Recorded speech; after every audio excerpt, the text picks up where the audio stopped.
ದಿನ ನಿನ್ನ ಜನುಮದಿನ ಸಂತೋಷದ ಶುಭ ಸುದಿನ.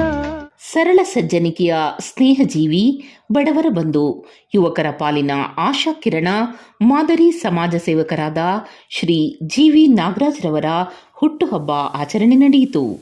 Shri GV. Nagaraj youth brigade ಹಾಗೂ ಕರ್ನಾಟಕ ರತ್ನ ಅಪ್ಪು ಬಾಯ್ಸ್ ರಾಜಾಜಿನಗರ ಇವರ ವತಿಯಿಂದ ಆಯೋಜಿಸಿದ್ದ ಹುಟ್ಟುಹಬ್ಬ ಸಡಗರ ಸಂಭ್ರಮದಿಂದ ನಡೆಯಿತು. ಜಿ.ವಿ. ನಾಗರಾಜ್ ದಂಪತಿಗಳಿಗೆ ಆಗಮಿಸಿದ ಎಲ್ಲ ಯುವಕರ ಪಡೆ ಪುಷ್ಪಾರ್ಚನೆ ನೆರವೇರಿಸಿ ಸಂಭ್ರಮಿಸಿದರು.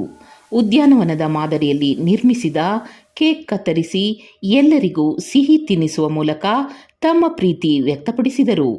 ಸ್ನೇಹಿತರು, ಪ್ರೀತಿ ಪಾತ್ರರು, ಬಂಧು ಮಿತ್ರರು ಸೇರಿದಂತೆ ನೂರಾರು ಜನ ಅಭಿಮಾನಿಗಳು ಆಗಮಿಸಿ ಹುಟ್ಟುಹಬ್ಬಕ್ಕೆ ಶುಭ ಕೋರಿದರು. ಇದೇ ಸಂದರ್ಭದಲ್ಲಿ ಮಾತನಾಡಿದ ಯುವಕರ ಬಳಗ, ರಾಜಕೀಯವಾಗಿ ಉನ್ನತ ಮಟ್ಟದ ಅಧಿಕಾರವನ್ನು ಪಡೆದು ಇನ್ನೂ ಉತ್ತಮ ರೀತಿಯ ಸಮಾಜ ಸೇವೆ ಮಾಡುವಂತಾಗಲಿ ಎಂದು ಶುಭ ಹಾರೈಸಿದರು. ಹುಟ್ಟುಹಬ್ಬದ ಆರ್ಥಿಕ ಶುಭಾಶಯಗಳು ಅಣ್ಣಂಗೆ. ಡಿಸೆಂಬರ್ 20ನೇ ತಾರೀಕು ನಮ್ಮೆಲ್ಲರಿಗೂ ಒಂಥರ ಊರ ಹಬ್ಬ ಅಂತಲೇ ಹೇಳ್ಬೋದು, ಒಂದು ಜಾತ್ರೆ ಅಂತಲೂ ಹೇಳ್ಬೋದು. ಯಾಕಂದರೆ ಇವತ್ತು ನಿಮ್ಮೆಲ್ಲರ ಯುವಕರ ಬಂಧು, ಬಡವರ ಆಶಾ ಕಿರಣ ಜಿ.ವಿ. ನಾಗಣ್ಣವ್ರ ಹುಟ್ಟುಹಬ್ಬ ಅಂದರೆ ನಮಗೊಂಥರ ಊರಹಬ್ಬ ಇದ್ದಂಗೆ. ಹುಟ್ಟುಹಬ್ಬದ ಆರ್ಥಿಕ ಶುಭಾಶಯಗಳು ನಾಗಣ್ಣ. ದೇವರು ನಿಮಗೆ ತಾಯಿ ಚಾಮುಂಡೇಶ್ವರಿ ಆಶೀರ್ವಾದ, ಆಯಸ್ಸು, ಆರೋಗ್ಯ, ಐಶ್ವರ್ಯ, ನಿಮ್ಮ ಮುಂದಿನ ಯಶಸ್ಸು ಎಲ್ಲ ಜೋರಾಗಿ ಕೊಟ್ಟು ಕಾಪಾಡಲಿ. ಮೊದಲನೇದಾಗಿ ನಾಗಣ್ಣವರಿಗೆ ಹುಟ್ಟುಹಬ್ಬದ ಶುಭಾಶಯಗಳನ್ನ ಹೇಳ್ತಾ ಇದ್ದೀನಿ. ಯಾಕಂತಂದರೆ ಇಲ್ಲಿ ಎಷ್ಟೋ ಜನ ಯುವಕರು ಬಂದಿದ್ದಾರೆ, ಎಲ್ಲ ಕೆಲಸ ಕಾರ್ಯ ಬಿಟ್ಟು ಬಂದಿದ್ದಾರೆ. ರಾಜಕಾರಣಿಗಳಿಗೆ ಆಲ್ಮೋಸ್ಟ್ ನಾವು ಎಲ್ಲರನ್ನೂ ದುಡ್ಡು ಕೊಟ್ಟು ಕರೆಸ್ತೀವಿ. ಇಲ್ಲೆಲ್ಲ ನಾಗಣ್ಣಗೋಸ್ಕರ ಪ್ರೀತಿಯಿಂದ 2,2 ಸಾವಿರ 3,3 ಸಾವಿರ ದುಡಿಯೋರು ಕೂಡ ಎಲ್ಲರೂ ಕೆಲಸ ಬಿಟ್ಟು ಬಂದಿದ್ದಾರೆ. ನಿಜವಲ್ಲೂ ಆ ಅಭಿಮಾನ, ಪ್ರೀತಿ ಯಾವ ರೀತಿ ಸಂಪಾದನೆ ಮಾಡಿದ್ದಾರೆ ನಾಗಣ್ಣವ್ರನ್ನ ಇದರಲ್ಲಿ ನಾವು ನೋಡ್ಕೋಬೇಕಾಗುತ್ತೆ.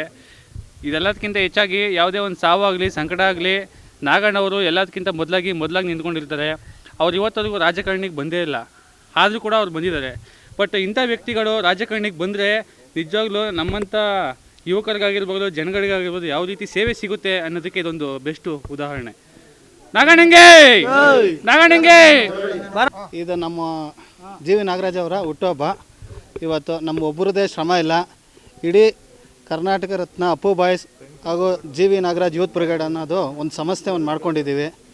ಅದರಿಂದ ಎಲ್ಲ ಹುಡುಗರು ಇವತ್ತು ನಿನ್ನೆಯಿಂದನೂ ಒಂದು ಹೊಸ್ದಾಗಿ ಏನಾದರೂ ಒಂದು ಮಾಡಬೇಕು ಡಿಫ್ರೆಂಟಾಗಿ.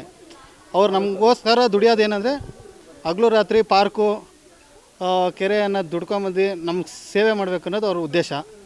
ಅದರಿಂದ ನಾವು ಇವತ್ತು ಆ ಕಾನ್ಸೆಪ್ಟಲ್ಲಿ ಅವ್ರಿಗೊಂದು ಕೇಕ್ ಮಾಡಿಸಿದ್ದೀವಿ. ನಮ್ಮ ಖುಷಿಗೆ ಇವತ್ತು ಯಾವಾಗ 20ನೇ ತಾರೀಕು ಬರುತ್ತೆ ಅಂತ ಕಾಯ್ಕೊಂಡು ಕುಂತಿದ್ವಿ. ಇವತ್ತು 20ನೇ ತಾರೀಕು ಬಂದ್ಬಿಟ್ಟಿದೆ. ಆದರೆ ಇವತ್ತು ಒಂದು ಹುಟ್ಟದ ಹಬ್ಬದ ರೀತಿಯಲ್ಲಿ ಆಚರಿಸ್ತಾ ಇದ್ದೀವಿ. ಮುಂದೆ ನಮ್ಮ ಏರಿಯಾಗೆ ಒಳ್ಳೆ ಉತ್ತಮ ರೀತಿ ಗ್ರೇಟರ್ ಬೆಂಗಳೂರು ಅಂತ ಮಾಡಿದ್ದಾರೆ. ಒಳ್ಳೆ ಪಾಲಿಕೆ ಸದಸ್ಯರಾಗಬೇಕು ಅಂತ ನಾವು ಇಷ್ಟಪಡ್ತಾಯಿದ್ದೀವಿ. ಸುಮಾರು ವರ್ಷದಿಂದ ಕಾಯ್ತಾ ಇದ್ವಿ. ಮುಂಚೆ ನಮ್ಮ ಸೀನಣ್ಣವ್ರು ಇದ್ದರು, ಅದೇ ಥರ ನಮಗೆ ಇವಾಗ ಒಂದು 5-6 ವರ್ಷದಿಂದ ಅವರು ನಾನು ಅದೇ ರೀತಿಯಲ್ಲಿ ಬರಬೇಕು ಅಂದ್ಬಿಟ್ಟು ಮುಂದೆ ಬಂದಿದ್ದಾರೆ. ಮುಂದಿನ ರೀತಿಯಲ್ಲಿ ಸೀನಣ್ಣನ ನಾವು ನಾಗಣ್ಣನ ಮಕ್ಕದಲ್ಲಿ ನೋಡ್ತಾ ಇದ್ದೀವಿ. ನನ್ನ ಬಾಲ್ಯ ಸ್ನೇಹಿತ ನಾಗರಾಜು ಮತ್ತು ಶ್ರೀನಿವಾಸ್ ಇವರ ಅಣ್ಣ ತುಂಬ ಬಾಲ್ಯ ಸ್ನೇಹಿತರು ನಮಗೆ. ಈ ನಮ್ಮ ರಾಜನಗರದಲ್ಲಿ 4th ಬ್ಲಾಕಲ್ಲಿ ಜನಸೇವೆ, ಬಡವರ ಬಂಧು, ಒಳ್ಳೊಳ್ಳೆ ಕಾರ್ಯಕ್ರಮಗಳು ಇವ್ರ ಹೆಸರು ಹೇಳಿದ್ರೆ ಸಾಕು, ಯಾರದೇ ಎಲ್ಲೇ ಏನೇ ಕೆಲಸ ಇದ್ರೂ ನಡೆಯುತ್ತೆ. ಅಷ್ಟೊಂದು ಹೆಸರುವಾಸಿ ಮಾಡಿದ್ದಾರೆ. ತುಂಬ ಒಳ್ಳೆಯ ಮನುಷ್ಯರು. ಇವತ್ತು ಅವ್ರಿಗೆ ಹುಟ್ಟಿದ ಹಬ್ಬದ ಶುಭಾಶಯಗಳನ್ನು ಹೇಳಲು ನಾನು ಇಷ್ಟಪಡುತ್ತೇನೆ. ಓಕೆ ಸರ್, ಅವ್ರಿಗೆ ರಾಜಕೀಯವಾಗಿ ಗುರುತಿಸ್ಕೋಬೇಕು ಅಂತ ಇದ್ರೆ ಅವ್ರಿಗೆ ಏನು ಸ್ಥಾನಮಾನ ಸಿಗಲಿ ಅಂತ ಆರೈಸ್ತೀರಾ? ಅವ್ರಿಗೆ ಮುಂಚೆಯಿಂದನೂ ಅವ್ರ ರಾಜಕೀಯದಲ್ಲಿ ತುಂಬ ಇದಿದೆ. ಅವ್ರ ಅಣ್ಣವ್ರ ಹೆಸರೇ ಸಾಕು ಇವ್ರನ್ನ ರಾಜಕೀಯದಲ್ಲಿ ಮುಂದೆ ಬರೋಕ್ಕೆ. ಆ ಹೆಸರಿಂದನೇ ಇವರು ತುಂಬ ಒಳ್ಳೆ ಕೆಲಸ, ಅವ್ರ ಅಣ್ಣನ ಥರನೇ ಇವರನ್ನು ಒಳ್ಳೆ ಕೆಲಸ ಮಾಡಿಕೊಂಡೇ ಬಂದಿದ್ದಾರೆ ಅವತ್ತಿಂದ. ಈ ಸಲ ಗ್ರೇಟರ್ ಬೆಂಗಳೂರಿಂದ ಇವರಿಗೆ ಒಂದು ಒಳ್ಳೆ ಇದು ಸಿಗಲಿ ಅನ್ನೋದು ನಮ್ಮ ಆರೈಕೆ ಆಗ್ತದೆ.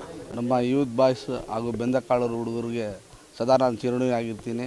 ಈ ಒಂದು ಸಂದರ್ಭದಲ್ಲಿ ನನಗೆ ಹುಟ್ಟುಹಬ್ಬನ ನಾನು ಬೇಡ ಅಂತ ಹೇಳಿದ್ದೆ, ಇದ್ರೂ ಇಲ್ಲಣ್ಣ ಹೋದ ವರ್ಷ ನೀವು ಹಿಂಗೆ ತಪ್ಪಿಸ್ಕೊಂಡು ಹೋದ್ರಿ, ಈ ವರ್ಷ ಇರಬೇಕು, ಗ್ರೇಟರ್ ಬೆಂಗಳೂರು ಬೇರೆ ಆಗಿದೆ, ಈ ವರ್ಷ ಪಾಲಿಕೆ ಸದಸ್ಯರಾಗಬೇಕು ನೀವು ಬೇರೆ ಅಂತ ಹೇಳಿ ಜನರ ಒತ್ತಾಯದ ಮೇರೆಗೆ ಇವರೆಲ್ಲ ನನಗೆ ಸಹಕಾರ ನೀಡ್ತಾರೆ ಅಂತ ಹೇಳ್ತಾ ಇದ್ದೀನಿ.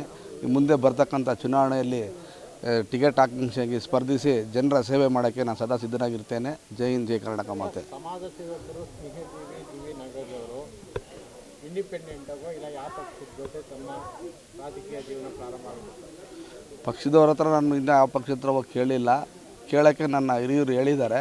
ಇವತ್ತು ಅವ್ರನ್ನ ಸಂದರ್ಭ ಈ ಒಂದು ಸುಂದರ ಸಂದರ್ಭದಲ್ಲಿ ಅವ್ರನ್ನ ಮೀಟ್ ಮಾಡೋಕ್ಕೆ ನಾನು ಪ್ರಯತ್ನ ಪಡ್ತಾಯಿದ್ದೀನಿ. ಅವರು ಸಿಕ್ಕಿದ್ರೆ ಅವ್ರ ಹತ್ರ ಮಾತಾಡಿ ಮುಂದಿನ ರೀತಿಯಲ್ಲಿ ನಾನು ನಿಮಗೆ ಸಲಹೆಯನ್ನು ಕೊಡ್ತೀನಿ. ಸರ್, ಅಧಿಕಾರ ಇದ್ದವ್ರ ಜೊತೆ ಸಾಕಷ್ಟು ಜನ ಸೇರೋದನ್ನ ನಾವು ನೋಡಿದ್ದೀವಿ. ತಾವು ಯಾವುದೇ ರೀತಿ ಅಧಿಕಾರ ಇಲ್ಲದೆ ಹೋದರೂ ಕೂಡ ಇಷ್ಟೊಂದು ಯುವ ಬ್ರಿಗೇಡು ಮತ್ತು ಅಪ್ಪು ಬಾಯ್ಸ್ ಎಲ್ಲರೂ ಸೇರಿ ತಮ್ಗೆ ಇಷ್ಟೊಂದು ಪ್ರೀತಿ ವಿಶ್ವಾಸದಿಂದ ಬರ್ತಡೇ ಆಚರಣೆ ಮಾಡ್ತಾ ಇದ್ದಾರೆ. ತಾವೇನು ಹೇಳ್ತೀರಾ? ನಮ್ಮ ಸ್ನೇಹಿತರು ಏನೇ ಒಂದು ಕಾರ್ಯಕ್ರಮ ಆಗಲಿ, ಈ ಥರ ನನ್ನ ಮಿತ್ರ ವಿಶ್ವ ಅವ್ರು ಹೇಳಿದ್ರು, ಒಂದು ಸಾವಾಗಿರ್ಬೋದು, ಒಂದು ಮದುವೆ ಆಗಿರ್ಬೋದು, ಏನೇ ಒಂದು ಕಾರ್ಯಕ್ರಮ ಇದ್ದರೂ ಇಲ್ಲ ಒಂದು ಮೆಡಿಕಲ್ ಹಾಸ್ಪಿಟ್ಲಿಗೆ ಇಂಥವ್ರು ತೊಂದರೆ ಆಗಿದೆ ಅಂತ ಹೇಳಿದ್ರು ನಾನು ಮುಂದೆ ನಿಂತು ಸಹಕಾರ ನೀಡ್ತೀನಿ. ಈ ರೀತಿ ನನಗೆ ಸ್ನೇಹಿತರು ಉತ್ತಮ ರೀತಿಯಲ್ಲಿ ಸಹಕಾರ ನೀಡ್ತಾ ಇದ್ದಾರೆ.